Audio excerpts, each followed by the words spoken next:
Okay, we're back. Hi everyone, this is audap. Let's continue our game of Iwaihime on PC. Now, I had to do uh, some excising of the material in between the last time we played. So I'll give you a summary of what went on. There is nothing graphic shown in the portion of the game that I am not showing you. However, there are there are words that are very descriptive about what happens, and the thing that you think happens does not happen, but the description is very, very close to what you think would happen.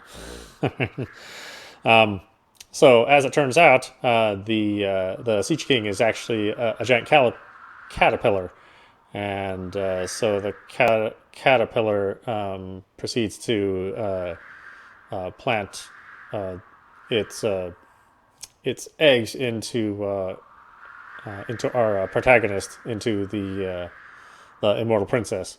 So again, it's very descriptive of that act, and it doesn't go into the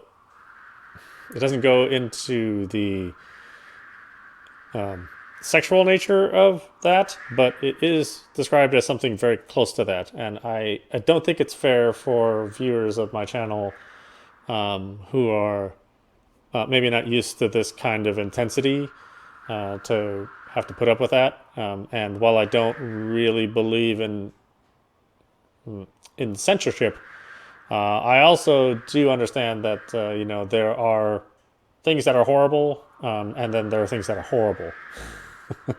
And I think this is in the latter category, where even with it being October and close to being Halloween, and this is something that you may want to read during Halloween, because it does have a lot of very, very chilling things that happens, which would put you into the All Hallows Eve spirit, at least the horrible part, not the festive part where people are running around getting candy.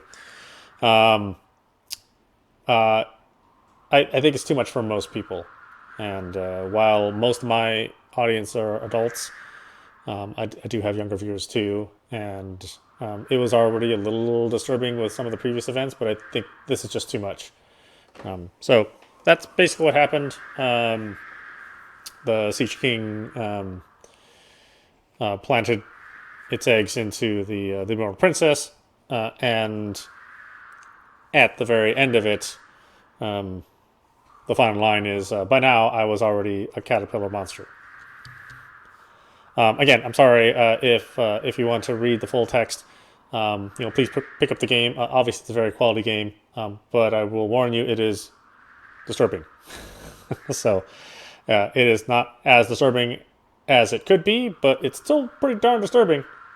And fair warning. You'll definitely have some images in your mind which you probably don't want to keep. Back to the game.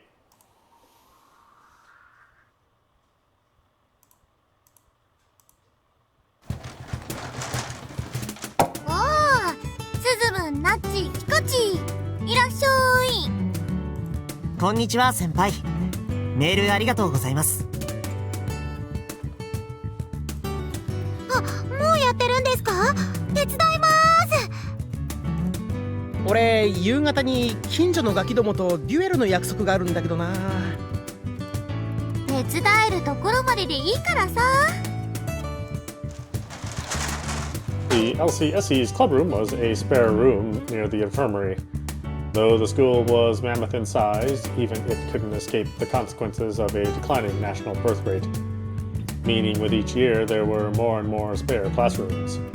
Thus, the LCSC was using one of them as a makeshift clubroom. Miss Hinagata wasn't around. She was the school's doctor, so she couldn't always be in the clubroom. It was common for her to have to leave to help students who got hurt in the sports clubs. The room was packed to the gills with piles of cardboard boxes of varying sizes. Inside were old sweaters, unopened gifts, well-used microwaves, TVs, and so on. The boxes were filled to the brim with such objects. 不用品って結構あるもんなんですね。新品も結構あるよ。もったいないもったいないだね。こいつを整頓して目録を作るのか。こりゃ骨だな。まあぼちぼちやろうよ。23日で終わるもんじゃないっしょ。All these items had been gathered to sell off at a rummage sale. After all, this was an era where it cost money just to get rid of large objects. So, if the school sent out a notice to the parents asking for donations of unwanted items for the rummage sale, they'd come in droves. And the parents indeed came in cars stuffed with unwanted items, piling them up one after the next. これを分類して目録を作ってどうするかを決めるわけね。あ、雛形先生。ごめんなさいね。私ちょっと今手が離せないの。やれるとこまででいいからお願いしちゃっていい？あいよともよん。ガッツン承知の助さ。ったく俺にはゴミの山にしか見えねえぜ。ゴミの山も分類すれば宝の山って言うよ。頑張って分類してトレジャーしちゃおう。阪神と東北と熊本の3つの大震災で多くの教訓が得られたからね。被災地に援助物資という名のガラクタ詰め合わせを送りつけるのは単なる嫌がらせでしかないから。そうですね。ボランティアは自己満足でなく、相手のニーズに繊細に対応する必要がありますね。もうスズムン、その回答100点満点。さすがはグレイトな男。確かにな、どんな強力なレアカードも整理しなきゃデッキには入れられねえ。じゃあ手分けしてキリキリ頑張りましょう。いいのいいの、のんびりダラダラで。こんだけ量があるんだからおしゃべりでもしながら気楽に行こう。In actuality, we planned on spending all of next Sunday taking care of this. But as per Club President Minobi's orders, we decided to do the work as a little at a time after each school day. これは何だろう。タオル、手ぬぐいかな。ほら、こんな風にかぶってひょっとこの面でもつけりゃ。それきっとおむつだよ。使い捨てじゃないリターナブルの。おむつ？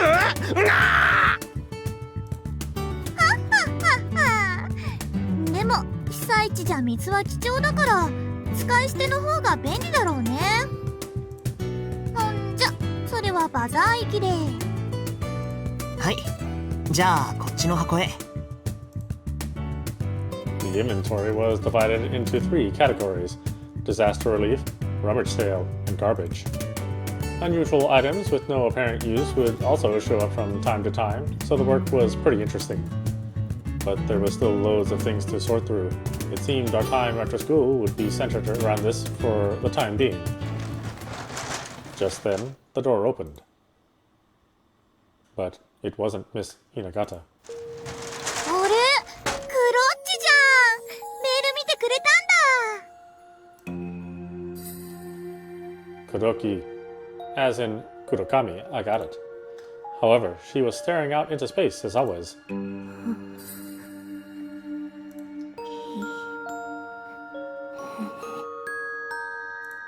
来てくれただけでも嬉しいよ。今日も調子悪そうだね。たまに来てくれるの。調子がいい時は手伝ったりもしてくれるんだけど。黒髪ってなんでシャチホコ部にいるんだ？さあ、ほら、雛形先生って結構気まぐれだから。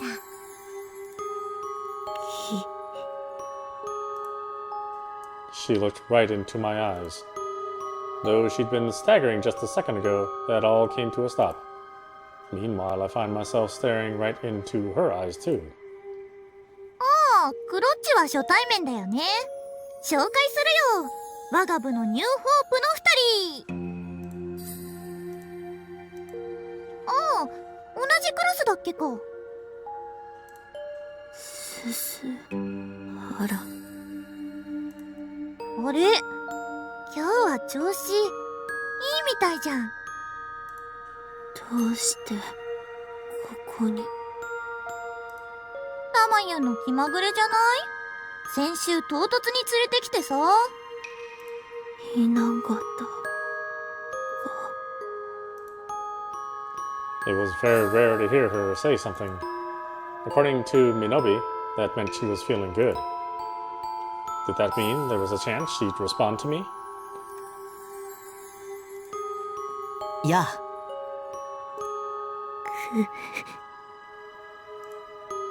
Her face wrenched with agony the moment I called out to her.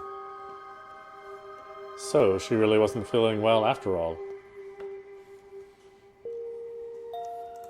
大丈夫？夜な。 But after I took a single step forward, Kurakami covered her face with a doll in her left hand while motioning for me to stop with her right. Sweat rose to the surface of her agonized face. 具合悪いの？雛形先生を呼んでくるよ。夜なと言っている。どうして？お前の汚れが苦しい。 And with that, Kurakami turned around, still fighting back the agony. I couldn't think of anything to say to her. おい、てめえ、いつまでほっつき歩いてんだよ。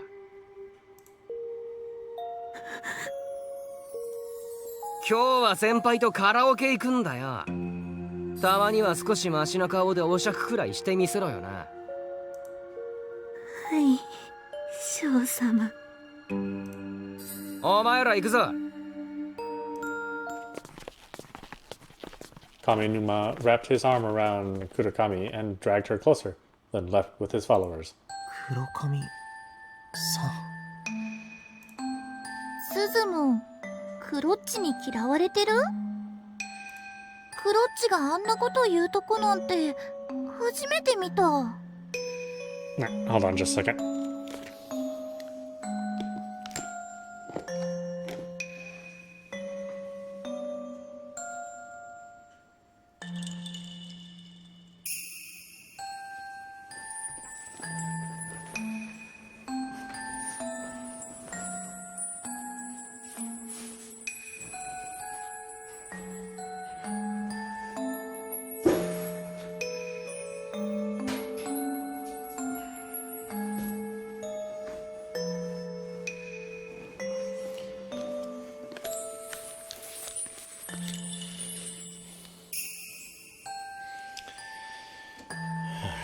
It's getting a little chilly. 気に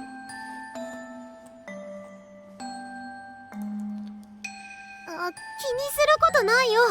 黒髪さんが意味のないことを言うなんていつものことだよ。たまたま体調と機嫌が悪かっただけに違いないよ。そうだね。すすはらのグレイトさがわからねえとはな。いけすかない女だぜ。おかしな男が言い名付けだしさ。気苦労も絶えないんだよ、きっと。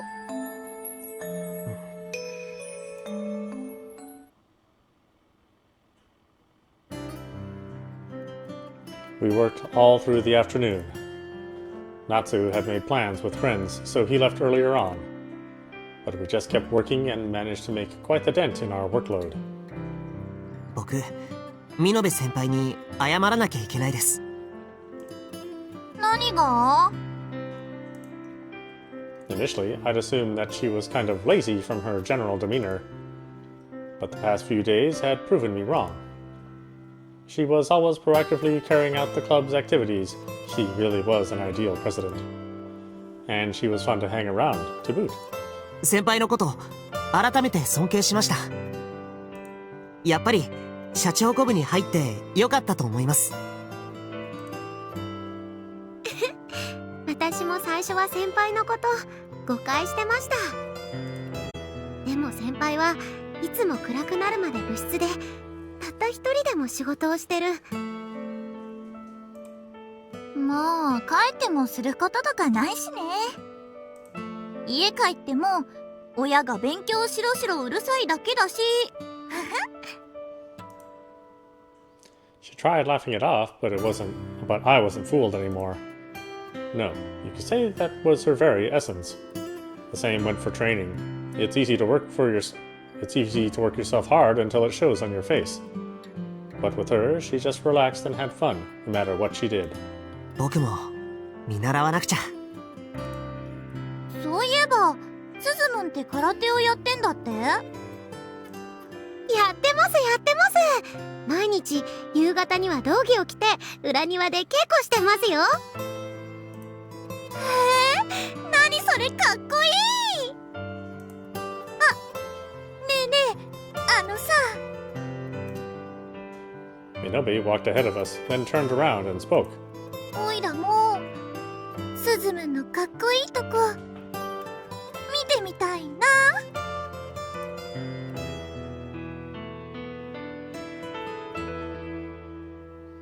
It was a common misunderstanding, but the Susahara Divine Tribute style wasn't for fighting.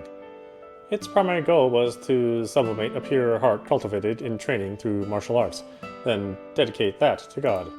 なのにクロッチに汚れてるとか言われちゃショックだよね。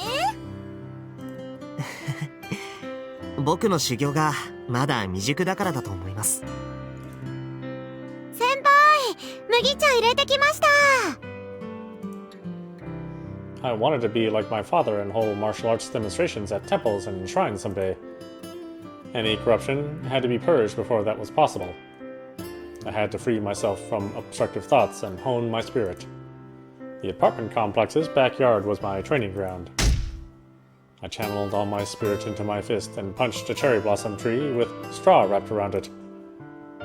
I was a bit sluggish today. I really did have a long way to go if Minobi's presence was enough to dull my fist. すごいね。よく素手で木をパンチして痛くないもんだね。砂を詰めたバケツをパンチしてることもありますよ。スズムンかっこいい。おいら惚れちゃいそうだ。集中。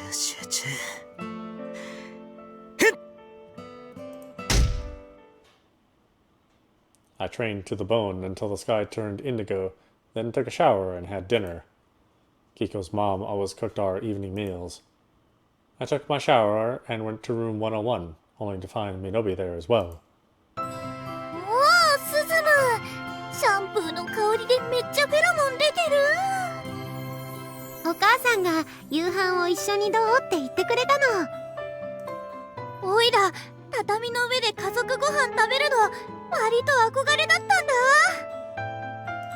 僕も一人っ子だから賑やかなご飯はすごく楽しいです。つばきこ、配膳手伝って。鈴野くん、テレビのリモコンを取ってもらっていいかい？はい、どうぞ。美濃部さんは野球とか見る？いや、見たことないです。じゃあ一緒に見ようか。楽しいぞ。お待たせだよ。はい先輩、どうぞ。ありがとう。Everyone sat together and began eating. We were having somen and tempura for dinner. Just seeing the ice cubes floating atop the soup in our glass bowls was enough to cool us down.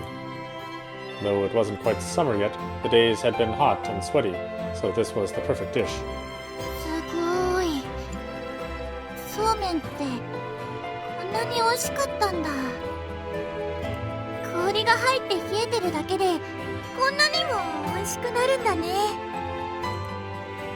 先輩の家のおそうめんって違うんですか？オイラの家のは茹でたのに流水をかけただけのぬるいのが出てくるよ。すぐベタベタになってくっついて塊になっちゃって食べづらいし美味しくないし、嫌いだったはずなのにこんなに美味しいなんて知らなかったな。Minabe lowered her head a little sadly. But she was back to her usual cheerful smile by the time she raised her head.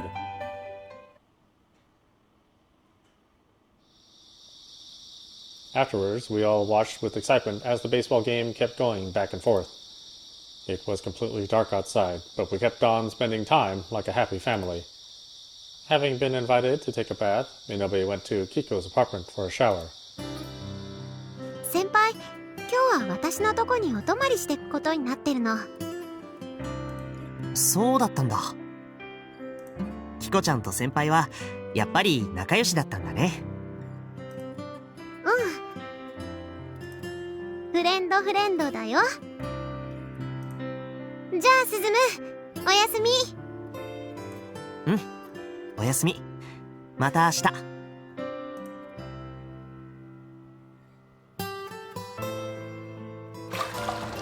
We didn't really do anything all that special, but it had been a fun day.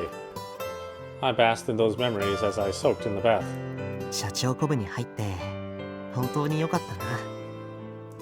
キコちゃんやナツくんとも一緒だし、ミノベ先輩は面白くて尊敬できる人だし。I thought she may not have liked me at that moment. I hoped Kurakami and I could be friends someday.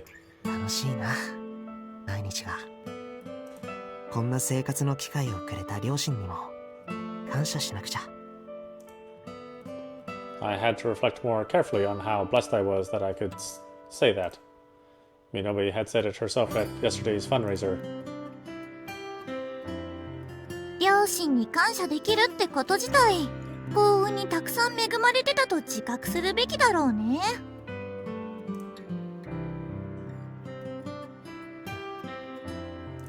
もっと先輩と話したいな。He was probably lying around in Kiko's room chatting.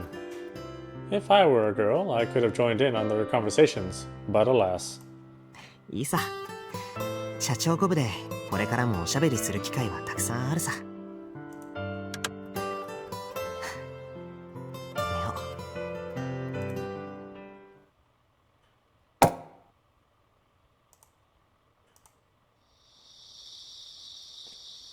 う。Did I just hear something?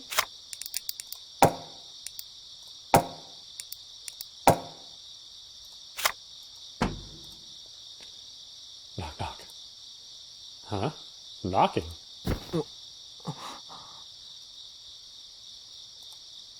Realizing that the knocking signified a visitor, I sat up, eyes still clouded with sleep. I ran over to the door and opened it, fairly careless in hindsight. But since I was still half asleep, I had a hard time telling if this was a dream or not.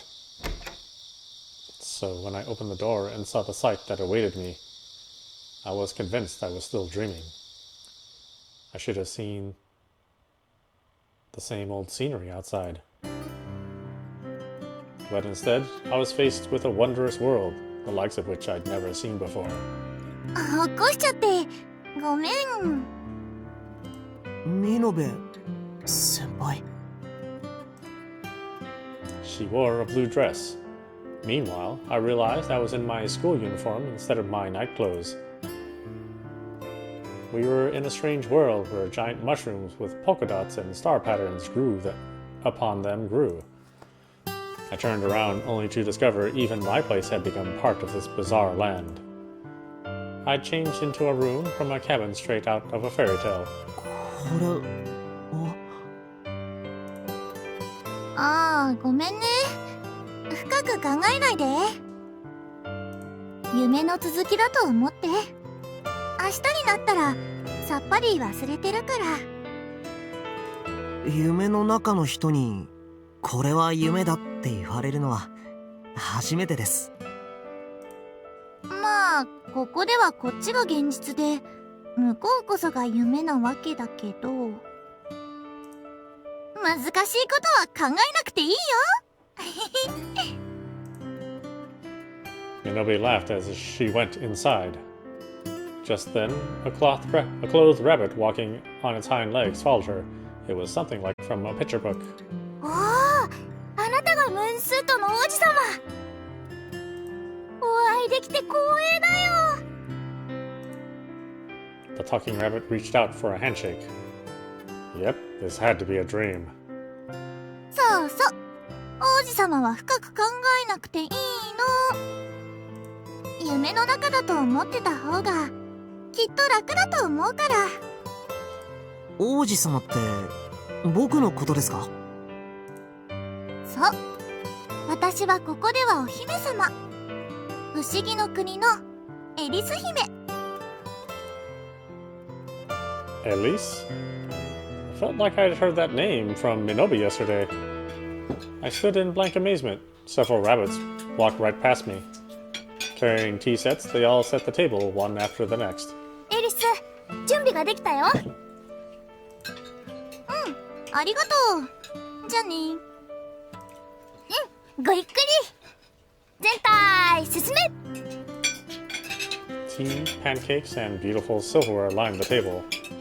The rabbits marched out en masse once they finished setting up.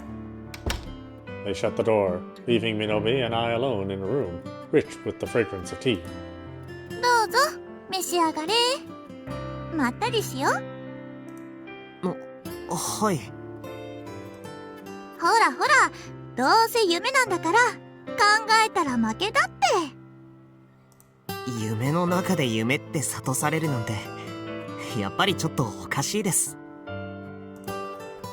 My body eased a little once I accepted what I was seeing as untrue. My senses still weren't fully in tune with it all, but I decided to accept Minobi's suggestion. I chose to sit in one of the cute fairy tale-esque chairs and have some tea. Minobi lifted the teacup and then traced the saucer with a lonely smile. 今日のさ、お夕飯のそうめん、一番驚いたのは氷が入ってたからとかじゃないんだよね。うちお母さんが家事とかめんどくさがるたちでさ、お皿洗いたくないからって、お皿はみんな紙皿を使うんだ。洗わないで捨てればいいから確かに手間はかからないですね。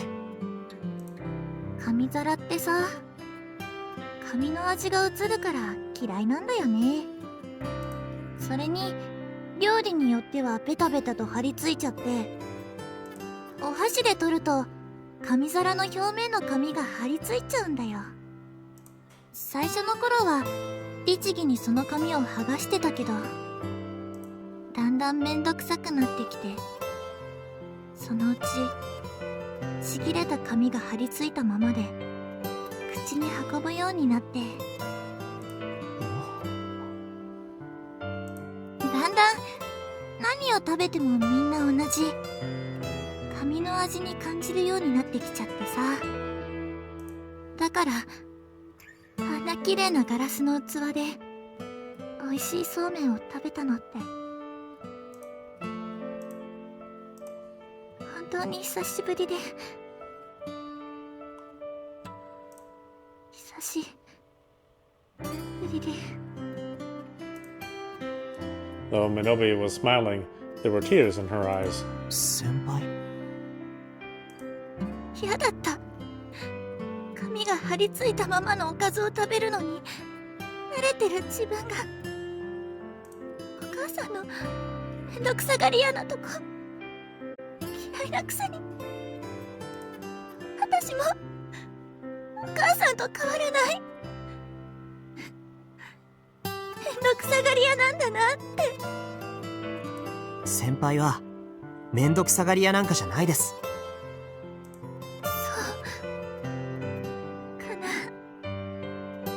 僕は今日まで先輩の様々なことを見てきました。めんどくさがり屋なんてとんでもない。先輩は誰よりも真面目にコツコツと積み上げる努力家です。もしも先輩に気の毒なことがあったとしたら、誰よりも努力家であることを褒めてもらえなかったことだと思います。スズム。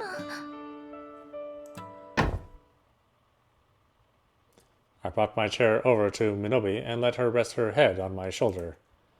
This was the only way I could convey my feelings. Come to think of it, I called her by her last name. That was supposed to be my way of showing her due respect, but perhaps it sounded like I viewed her as a stranger. Looking at her over my shoulder drove home just how tiny she was.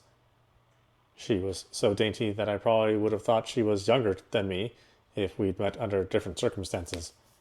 After all, I'd already misread her by her laid-back attitude at first, hadn't I? 僕に力になれることがあったら何でも言ってください。いつでもどんな時でも必ず力になりますから。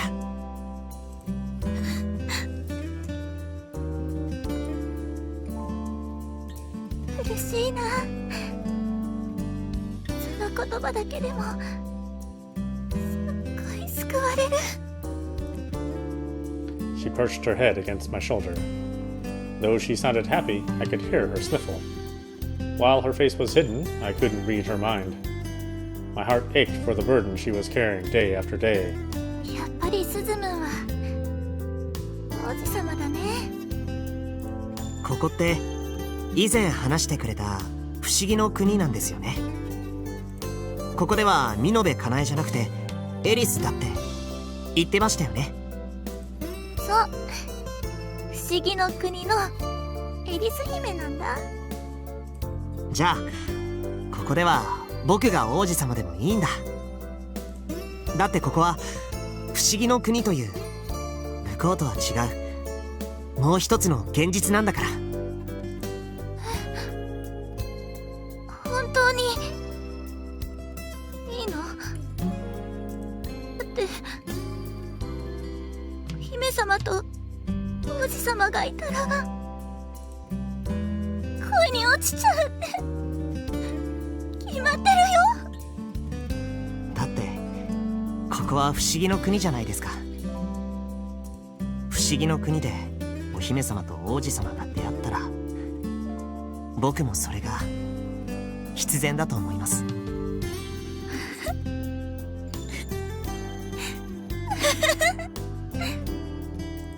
おいら重たいよ。鍛えてますから平気です。そうじゃなくて、おいらいろいろと重たい女だからめんどくさいよ。僕はその真逆で几帳面が過ぎる性格ですので、案外2つ混ぜたらバランスがいいかもしれないです。本当だねえ。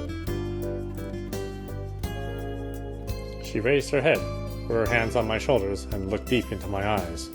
スズムンとはもうちょっとだけ早く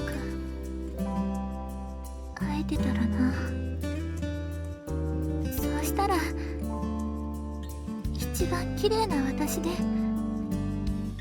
会えたのに。汚れたってすすけたって何も変わらないです。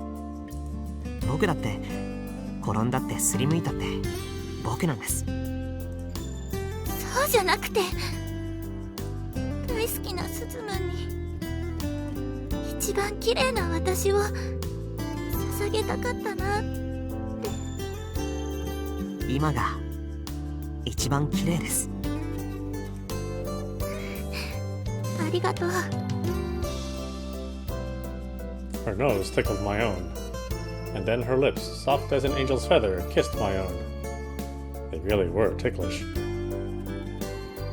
We soon parted our lips, and she looked up at me with upturned eyes and flushed cheeks. 一応お姉さんだし、リードしなきゃって思って。She jerked her head away as though concealing her embarrassment. That gesture was absolutely adorable. ちょっと失望した？はしたない女だと思った？思わないです。仮にそうだったとしても、何も失望したりするものか。ありのままの本当の姿を受け入れるのが王子様の役目だって思ってますから。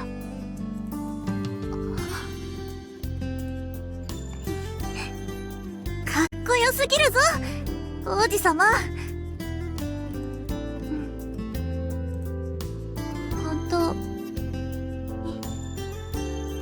本当に本当に私の本当の姿受け入れてくれる？もちろん。 Oh boy, it's coming.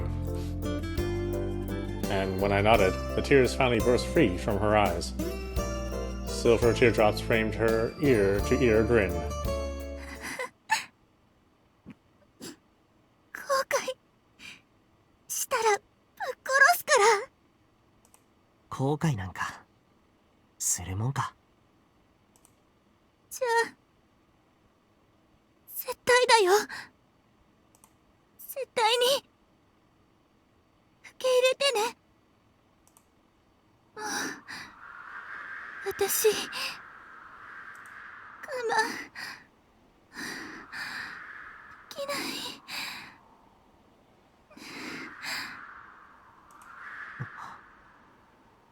大丈夫？ I could see sweat gathering on her face. Something wasn't right. It was like she was resisting something. Despite that, she rose slowly from her chair. Was she not feeling well?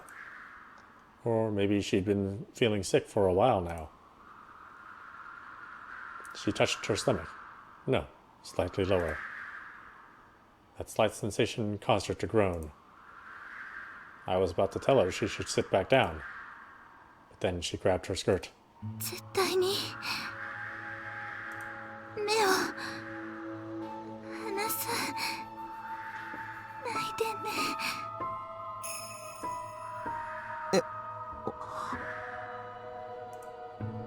Minobe gave a strained smile. And then she started pulling her skirt up little by little. Her knees were exposed, followed by her pristine thighs. However, she kept rolling it up like a stage curtain. She even exposed her underwear.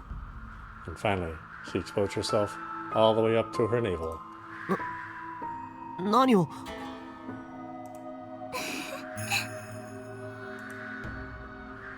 She grinned again, holding up her skirt. Of course, her face was still clammy. She then reached for the silver knife by the pancakes. 我慢できない。どうしちゃったんですか？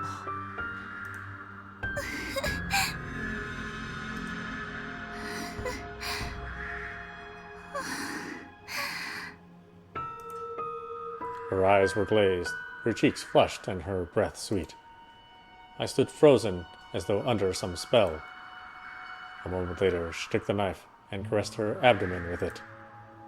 The contrast between her sweaty skin and the silver knife was beautiful beyond compare. All of a sudden, the white tablecloth was painted with a red splash. Minobe had plunged the knife right into her abdomen. 何を？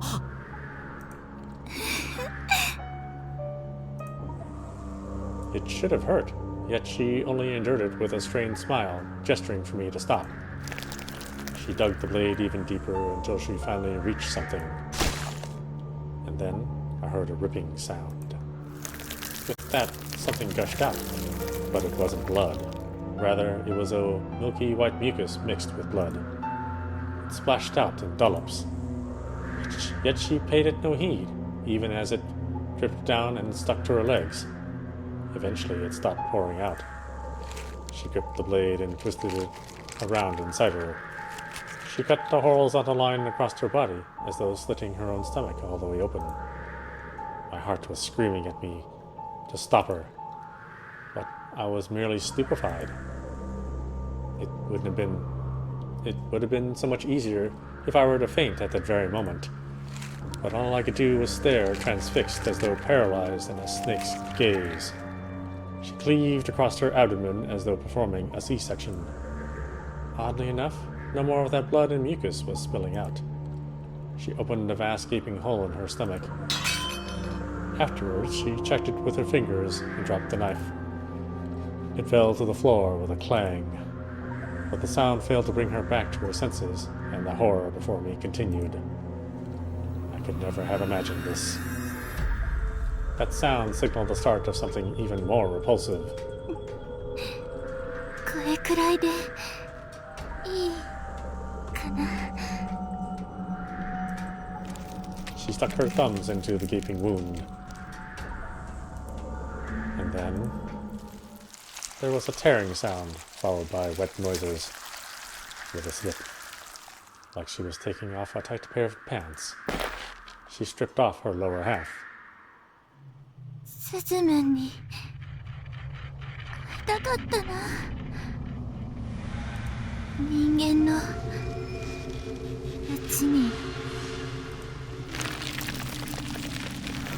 Once she finished removing the skin on her human legs, I was greeted with 2 rows of countless other appendages.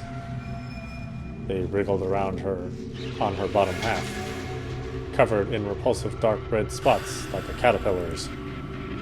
Though she was still the same girl in a dress on the top, her bottom was that of a massive, horrifying caterpillar.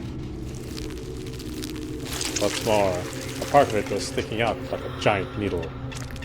Its tip shook, dripping forth what looked like blood and mucus. I froze the moment I realized it was pointed right at me. もうダメ。スズメのこと好きすぎて。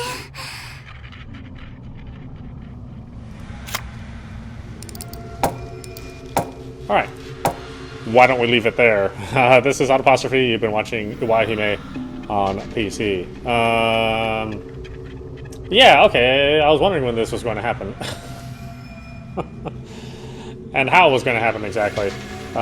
So yeah, I thought it was weird that they would maybe have done this, her turning into a caterpillar out of sequence, but now I realize it was in sequence, and so now this is the payoff for her rather torturous scene in the parts I had to cut out. Again, I'll play a little bit more ahead of here to see if this thing gets a little bit too much, like the previous scene. And if it does, well, I'll just cut it and I'll just describe to you what happened. I won't put you through the, what I had to read, at least. Anyway, I hope you enjoyed watching. I will see you at the next stream.